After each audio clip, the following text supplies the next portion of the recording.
سوائے اس کے نہیں میں تمہارے والد کی منزلت پر ہوں، اعلمکم تمہیں سکھاتا ہوں، تمہارا معلم ہوں، استاذ ہوں، تو تمہارے والد کی منزلت پر. یعنی جس طرح والد اپنی اولاد کے لیے حریص ہوتا ہے، اس طرح رسول اللہ صلی اللہ علیہ وسلم اپنی امت کے لیے حریص تھے. لیکن فرق کیا ہے؟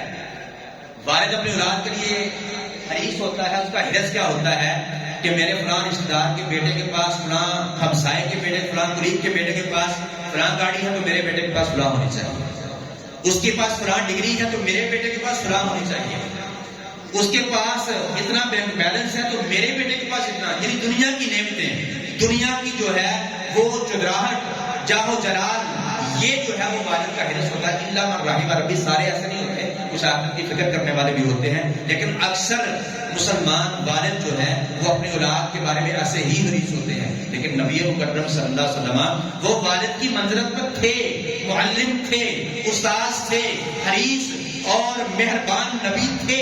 لیکن ان کا حرص کیا تھا؟